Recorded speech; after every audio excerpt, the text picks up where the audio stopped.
Deep in West Africa's ancient oral traditions lies the blueprint for history's most sophisticated trading empire that controlled gold and salt for centuries using indigenous African governance systems that predate Islamic influence.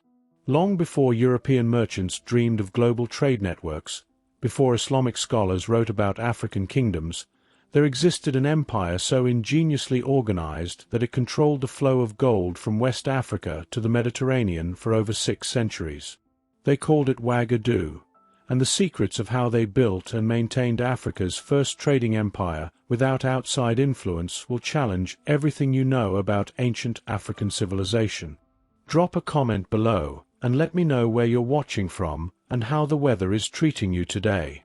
I love hearing from our African folklore archives family around the world. Most people believe that sophisticated African empires only emerged after the arrival of Islam in the 7th and 8th centuries. The conventional wisdom taught in classrooms suggests that Islamic influence brought writing, administration, and complex governance to sub-Saharan Africa. But what if that entire narrative overlooks indigenous African brilliance that existed centuries before any foreign influence? What if I told you that by the time Islamic traders first encountered West Africa, they found an empire already controlling continental trade routes with taxation systems, diplomatic networks, and administrative structures that rivaled anything in the medieval world? An empire built entirely on African knowledge, African innovation, and African leadership? In this video, I'm taking you deep into the oral traditions and archaeological evidence that reveal how the Soninke people of Wagadu created the blueprint for empire building in Africa. We'll explore their revolutionary taxation system that made them rich without owning a single gold mine, their confederated governance model that managed vast territories, and the indigenous wisdom preserved in epic stories like Gassire's Lute that reveal their true organizational genius. By the end, you'll understand why Wagadu represents one of humanity's greatest achievements in statecraft and economic management. The evidence comes from Soninke oral traditions maintained by griots for over 1,000 years, corroborated by archaeological findings, and even acknowledged by later Islamic sources who found this empire already thriving when they arrived. Our story begins not with kings and conquests, but with something far more profound: indigenous African innovation. The Soninke people, founders and rulers of the Ghana Empire, also known as Wagadu, trace their history through oral traditions that extend into the first millennium BCE. This means Wagadu's roots reach back over 2,000 years, long before any external influence shaped their civilization. But how does a people organize themselves into a continental superpower? The answer lies in understanding something most historians miss. Wagadu wasn't built like European empires through conquest and colonization. It was built like a sophisticated business network, with indigenous African principles of confederation, reciprocity, and trade management. The Soninke understood something that wouldn't be formally recognized in economics for another 1,000 years. You don't need to control resources to control wealth. You just need to control access to those resources. Wagadu made its profits from maintaining a monopoly on gold heading north and salt heading south, despite not controlling the gold fields themselves. Think about the genius of this system. Gold was mined in the Bambuk and Bure goldfields, hundreds of miles south of Wagadu's heartland. Salt came from mines in the Sahara, hundreds of miles to the north. But everything, absolutely everything, had to pass through Wagadu territory to reach its destination. They positioned themselves as the indispensable middleman in the most valuable trade network in the medieval world. Here's where their administrative brilliance truly shines. The Ghanaian king imposed an import-export tax on traders and a production tax on gold, which was the country's most valuable commodity. But this wasn't just simple taxation.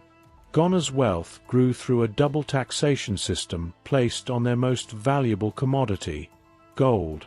People were taxed when bringing gold in, and again when taking it out of the empire. Let me break down how revolutionary this system was. When gold traders entered Wagadu territory, they paid an entry tax. When they left with their goods, they paid an exit tax. The taxation system imposed by the king required that both importers and exporters pay a percentage fee, not in currency, but in the product itself. This meant Wagadu accumulated actual gold and salt, not just abstract wealth. They were building strategic reserves, while everyone else was simply moving products. What topic baffles you the most about African history? Drop it in the comments below, and I'll research it for my next video. Your curiosity drives the content on this channel. But how do you manage such a complex system across vast territories without modern communications? The answer reveals another layer of Soninke genius: confederated governance. It is possible that Wagadu's dominance on trade allowed for the gradual consolidation of many smaller polities into a confederated state, whose composite stood in varying relations to the core, from fully administered to nominal tribute-paying parity. This wasn't centralized autocracy. This was sophisticated political organization that respected local autonomy while ensuring imperial coordination. Much of the empire was ruled through tributary princes, who were probably the traditional chiefs of these subject clans. The Soninke understood something that many empires failed to grasp. Sustainable control comes through cooperation, not domination. Picture the organizational challenge they faced. Wagadu at its height stretched from the Atlantic coast to the bend of the Niger River, encompassing hundreds of different communities, languages, and local traditions. Yet somehow, they maintained consistent taxation policies, trade regulations, and diplomatic relations across this enormous territory for centuries. The key was their tribute system, but not the kind you might imagine. Instead of extracting wealth from conquered peoples, Wagadu created economic incentives for participation. Local rulers who joined the Confederation gained access to the gold and salt trade routes. They received protection for their merchants and their territories. In return, they contributed to the system that benefited everyone. Taxes collected on every trade item entering the kingdom were used to pay for government, a huge army which protected the kingdom's borders and trade routes, and the upkeep of the capital city and major markets. This wasn't extraction. This was investment in infrastructure that made everyone more prosperous. Archaeological evidence supports what the oral traditions tell us about Wagadu's sophisticated urban planning. Their capital, Koumbi, wasn't just a city. It was a model of medieval urban design. Koumbi was the strongest trading city, and most of the wealth was concentrated within that city. But this concentration wasn't accidental.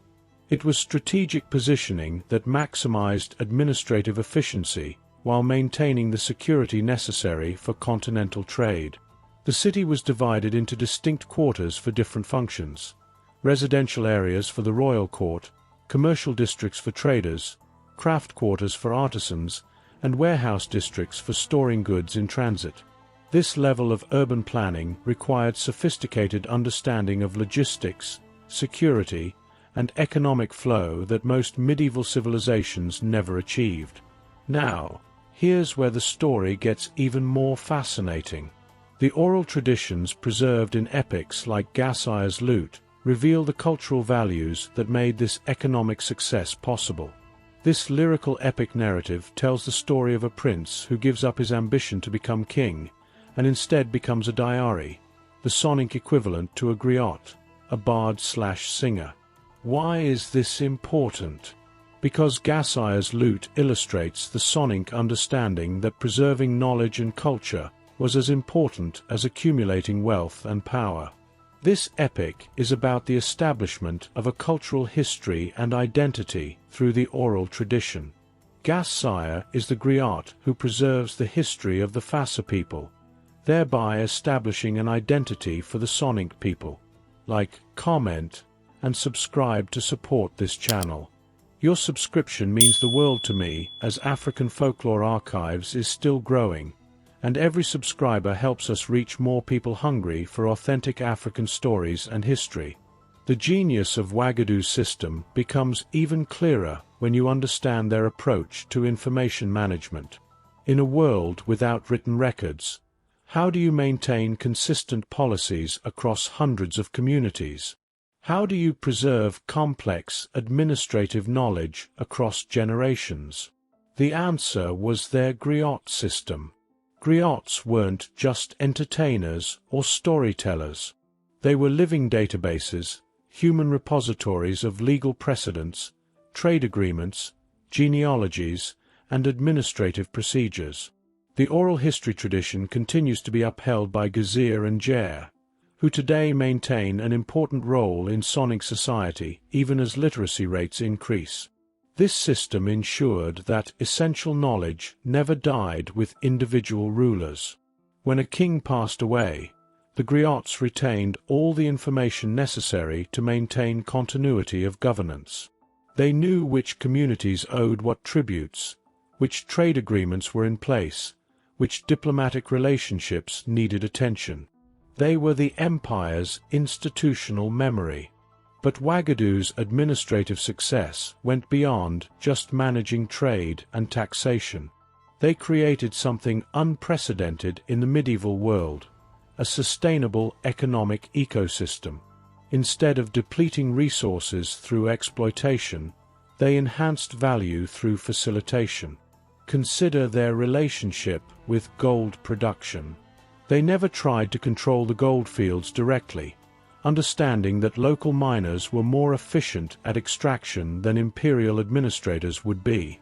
Instead, they focused on what they could control supremely well: transportation, security, and market access. Gold miners in Bambuk knew their products were worthless without access to northern markets. Northern traders knew their salt and manufactured goods were worthless without access to gold.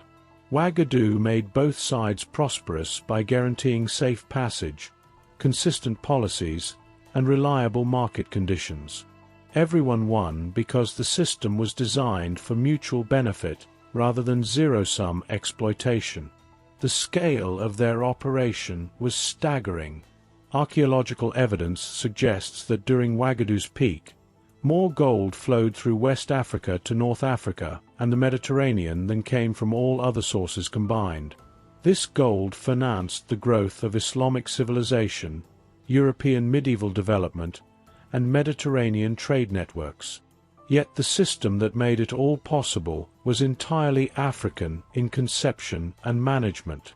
Their diplomatic sophistication matched their economic brilliance. Wagadu maintained peaceful relationships with dozens of different political entities simultaneously. They negotiated trade agreements, security pacts, and territorial boundaries across a region larger than modern Western Europe. All of this without written treaties, relying instead on oral agreements maintained through the Griot system and reinforced through economic interdependence. The military component of their empire was equally innovative. Rather than maintaining expensive standing armies everywhere, they used a hub-and-spoke system of strategic fortifications and rapid response forces. A huge army which protected the kingdom's borders and trade routes was strategically positioned to respond to threats anywhere in their territory while minimizing the cost of permanent garrisons. This military efficiency was crucial to their economic model. High military costs would have required higher taxation, which would have driven away the traders who made the system profitable. Instead, they found the optimal balance between security and cost-effectiveness that kept trade flowing while deterring potential threats. What makes Wagadu's achievement even more remarkable is its longevity. This wasn't a brief flowering of African civilization that quickly collapsed. Wagadu maintained continental dominance for over 6 centuries, longer than most empires in human history. Their system was so robust that it survived leadership changes, regional conflicts, climate fluctuations, and external pressures that destroyed other civilizations. The secret was their adaptability. Unlike rigid imperial systems, Wagadu's confederated structure could adjust to changing circumstances. When new trade routes opened, they negotiated access. When climate changes affected agriculture, they shifted economic emphasis. When new peoples migrated into their region, they found ways to incorporate them into the Confederation. Comment below and let me know which part of this story intrigued you most. Was it their double taxation system that made them rich without owning mines? Their confederated governance that managed vast territories through cooperation? The Griot system that preserved complex administrative knowledge without writing? Or the way they created sustainable prosperity for everyone in their network? The oral traditions preserved in stories like Gassire's Lute and the traditions of Yerra reveal something profound about Soninke values that made their empire possible. These weren't stories about conquest and domination. They were stories about wisdom, sacrifice, cultural preservation, and the responsibilities that come with power. Wagadu is an ancient Soninke goddess, whose disappearance and rediscovery are the subject of the ancient Dossi epic in a version of Monde mythology. She is related to Soninke legends and folklore set during the Soninke's heroic era, roughly the 6th to 1st centuries BC. These mythological traditions reveal that the Soninke conceived of their empire not just as a political entity, but as a sacred trust, a responsibility to maintain balance and prosperity for their people and their allies. This spiritual dimension of their governance helps explain their empire's sustainability. Leaders who believed they were accountable to both their ancestors and their descendants made decisions differently than leaders focused only on immediate gain. The oral traditions served as constant reminders of these deeper responsibilities, ensuring that each generation understood their role in maintaining the system. The economic principles underlying Wagadu's success were sophisticated enough that modern economists study them as early examples of network economics and value chain management. They understood concepts like comparative advantage, transaction cost reduction, and network effects centuries before these terms existed. Their approach to urban development followed similar principles. Koumbi Saleh wasn't just designed for administrative convenience. It was designed to maximize economic activity. The layout of commercial quarters, the provision of public spaces for markets, the security arrangements that protected merchants and their goods, all of these reflected sophisticated understanding of what modern economists call agglomeration effects. The decline of Wagadu didn't come from internal failings or administrative collapse. It came from external changes that even their adaptive system couldn't fully accommodate. Climate change reduced agricultural productivity across the Sahel. New trade routes opened that bypassed their traditional territories. The rise of other centers of power shifted the balance of regional politics. But the organizational principles they developed didn't disappear. They influenced the later empires of Mali and Songhai, the city-states of the Hausa, and trading networks throughout West Africa. The confederated governance models, the taxation systems, the diplomatic approaches, and the cultural values that made Wagadu successful continued to shape African political development for centuries. Today, as we grapple with questions of sustainable development, economic inequality, and global governance, Wagadu's example offers insights that remain relevant. They proved that it's possible to create prosperity through cooperation rather than exploitation, to manage diversity through federation rather than assimilation, and to maintain stability through adaptive institutions rather than rigid control. Their story challenges every assumption about African capabilities, medieval economics, and the prerequisites for civilization. Wagadu built Africa's first trading empire not despite their indigenous knowledge systems, but because of them. They succeeded not by copying foreign models, but by perfecting African innovations developed over centuries of experimentation. The oral traditions preserved by Soninke griots for over 1,000 years contain wisdom about governance, economics, and social organization that modern societies are still learning to appreciate. These stories weren't just entertainment, they were textbooks, preserving the knowledge necessary to maintain one of history's most successful civilizations. Wagadu proved that Africa has always been at the forefront of human innovation, from the earliest development of agriculture and metallurgy to sophisticated experiments in political economy and international relations. Their empire represents not just African achievement, but human achievement of the highest order. The 7 centuries of Wagadu's dominance weren't an accident or a brief anomaly. They were the predictable result of indigenous African genius, applied to the challenges of creating sustainable prosperity in a complex world. Their success came from understanding that true wealth isn't extracted from others, it's created through systems that make everyone more prosperous.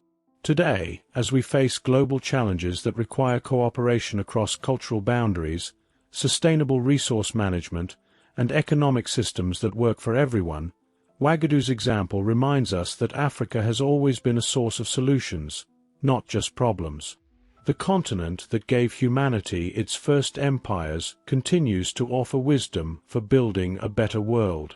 The legacy of Wagadu lives on not just in the oral traditions of the Soninke people, but in the proof that indigenous African knowledge systems could create and sustain continental civilizations that rivaled anything else in the medieval world. They built Africa's first trading empire without Islam, without foreign influence, and without apology.